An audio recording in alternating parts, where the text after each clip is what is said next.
Throughout history, Rwanda has been shaped by legendary kings, visionary rulers who led conquests, unified lands, and built the foundations of a great kingdom.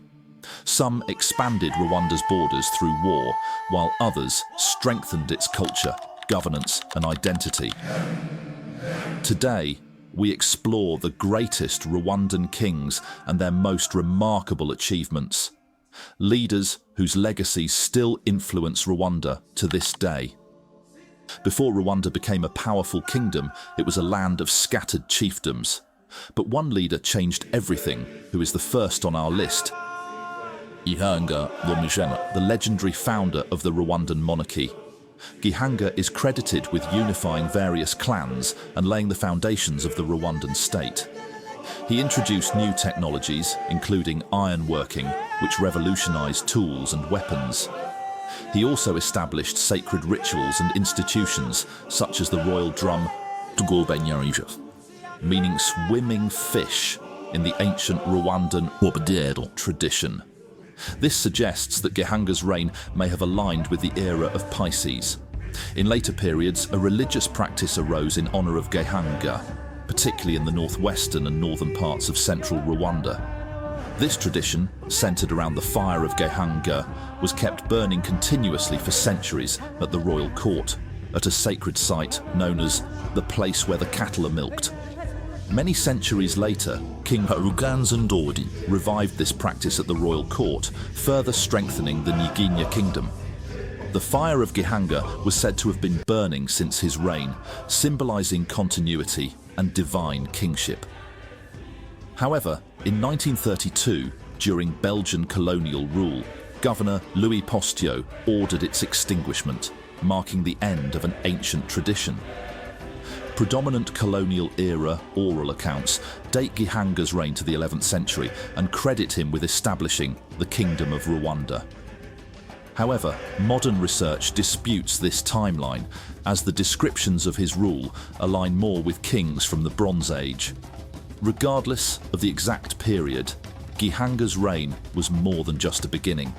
It was the blueprint for what Rwanda would become. Rwanda had seen many battles, but none as devastating as the apocalypse that struck during the reign of Kigeli IV. The kingdom faced its greatest enemy, King Cyilima, a ruthless conqueror who led a devastating invasion. Under his command, Rwanda's defences collapsed. The king was slain, the queen mother was executed, and all noble women were massacred, a complete annihilation of the royal lineage. But even in death, King Cyilima II had one final move. Knowing his son was Rwanda's last hope, he devised a secret plan. The young prince, Ruganzu Ndoli, was smuggled out of the kingdom, hidden from the enemy's reach. Before he died, the king gave strict orders. His heir must be trained to reclaim what was his. For 11 years, Ruganzu lived in exile, trained in strategy, combat, and leadership. When he came of age, he was secretly brought back to Rwanda and crowned in Gatsibo, the birthplace of Gihanga, a powerful symbol of the kingdom's rebirth.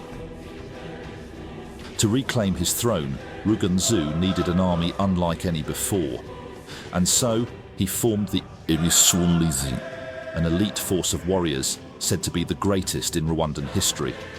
With unmatched discipline and skill, they defeated Nsibura's forces, reclaiming lost lands and restoring Rwanda's power. But Ruganzu was no ordinary king. Myths say that he may have acquired supernatural powers from the gods themselves. Some believe he possessed strength beyond that of any mortal, allowing him to perform incredible feats on the battlefield. Whether divine intervention or sheer skill, Ruganzu's power became the stuff of legend. His legend goes beyond war. In Rulindo and Gatsibo, massive rocks bear the imprint of his foot, alongside the footprint of his hunter dogs. These sacred marks, left during his conquests, stand as proof of his extraordinary journey. Yet even the greatest kings must meet their fate. In battle, Ruganzu was struck by an arrow to the eye, fired by a warrior named Bitibibisi. The mighty king fell, bringing an end to an era, but his warriors refused to live without him. In their grief, the Ibisumizi split into two factions and fought each other to the death, honouring their fallen king. And thus, the greatest army in Rwanda's history perished alongside their ruler. Through war, wisdom and legend, Ruganzu Ndoli didn't just reclaim Rwanda, he made it eternal. Have you seen the statue holding a bow and a spear in the centre of Kigali? That's him.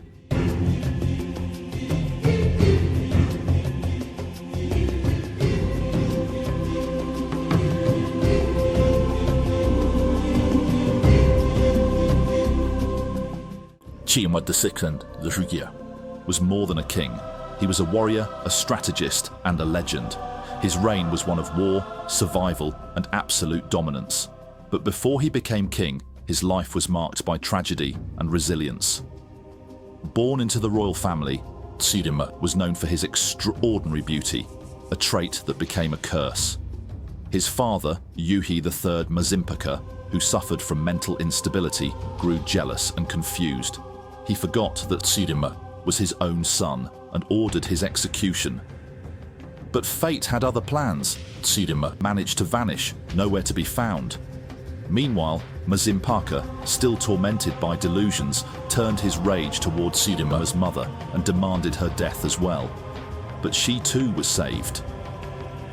The executioner, a Twa man named Busieti, took pity on the innocent woman and hid her deep in the forests, keeping her safe for years. When Mazimpaka died, his eldest son, was expected to take the throne. But there was a problem. Ruwaka's mother was from the same Nyiginya clan as the king, a violation of royal succession laws. The kingdom's advisors, declared that he was unfit to rule. The reason? His mother belonged to the same Nyiginya clan as his father. Rwandan tradition dictated that a queen mother must come from only different three clans, making Ruwaka ineligible to inherit the throne. But when King Mazimpaka died, Ruwaka refused to step down. He clung to power, defying the royal advisors, who insisted that his younger brother, Cyilima II Rujugira was the rightful heir. Ruwaka, however, refused to surrender the throne. For years he and his sons waged war against Cyilima, refusing to accept him as king. But one by one, Ruwaka's heirs fell in battle.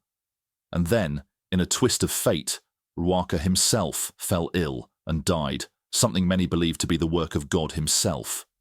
With his enemies defeated, Cyilima II Rujugira was crowned king of Rwanda. The first thing he did, he rewarded the Twa man who saved his mother, granting him lands and royal recognition.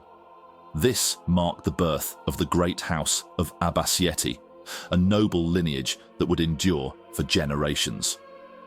But Cyilima's reign was not just about family and honour, it was defined by war. One battle in particular became legendary, the War of the Abakalazi. This was no ordinary conflict, it was a war of sacrifice. The Abakalazi were warriors unlike any other. They marched into battle not to win, but to die. Their deaths were believed to bless the land, strengthening Rwanda's spirit while cursing its enemies. The kingdom that sacrificed the most warriors in this ritual combat would claim ultimate victory. To many, this might sound like madness, but think of the story of Jesus Christ. He did not die because he was weak. He sacrificed himself for a greater cause, and through his sacrifice, he became immortal. The Abatabazi believed the same, that through death they would make Rwanda stronger and eternal. This war was so fierce that even King Mutaga III of Burundi took his own life, hoping to shift the balance of power in Burundi's favour. But Rwanda emerged victorious. Yet, even after this war, Rwanda's enemies did not rest. As the kingdom expanded, Cyilima was joined by a powerful warrior, his own son, Kigeli IV Rwabugili. Together, father and son fought side by side, ensuring that Rwanda's borders were stronger than ever before. Kigeli IV Rwabugili. would later inherit the throne, continuing his father's legacy as a fearless warrior king. During the reign of Cyilima II Rujugira. Rwanda lost no land. It was a time of great military strength, and while enemies plotted, Rwanda stood firm. His famous words, I'm going to return you to "Rwanda conquers, but it is never conquered," became the guiding principle of his rule. But peace was never given freely. It had to be defended. At one point, three powerful kingdoms, Burundi, Gisaka, and Ndoli, formed an alliance to divide and conquer Rwanda. They launched a coordinated attack from multiple directions, believing that Rwanda would not withstand such pressure. The biggest threat came from Burundi, the most powerful of Rwanda's neighbours. To counter this, Cyilima II Rujugira. established an unshakable stronghold along the Rwanda-Burundi border. This defensive line was guarded by his elite warriors, known as the Nyaruguru, a fierce battalion much like the legendary Irisonlizi. back to Ruganzu Ndoli's reign. The battles were brutal, but Cyilima was always one step ahead. His army broke the enemy's coordination, crushing their advances one by one. Burundi, Gisaka, and Ndoli were forced to retreat, and Rwanda emerged victorious. Thanks to Cyilima II Rujugira's leadership, Rwanda stood strong and undefeated. His military strategies and unbreakable defences ensured that the kingdom not only survived, but thrived, setting the foundation for future generations to build upon. Unlike many kings before him, Cyilima II Rujugira. did not die in battle. He lived to an old age and passed away peacefully, his mission completed. His son, Kigeli IV Rwabugili. followed in his footsteps, a warrior king who continued his father's legacy. He left behind many great teachings, but perhaps his most famous was nothing is ever truly perfect. And that is the story of Cyilima II Rujugira, a prince marked for death. A king who defeated all his enemies, a warrior who ensured Rwanda would never fall. Next, we move to our final legend.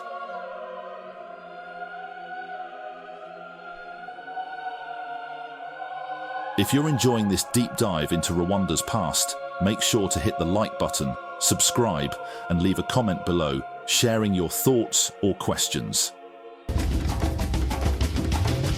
Among the greatest kings of Rwanda, one name stands above all as a warrior, a strategist, and a ruler who shaped the kingdom like never before. He was fearless, ambitious, and unstoppable. This is the story of Kigeli IV Rwabugili. Rwanda's most expansionist king, the leader who took the land to its greatest heights, and the first Rwandan king to face the approaching storm of European colonialism. Born in the early 19th century, Kigeli IV Rwabugili.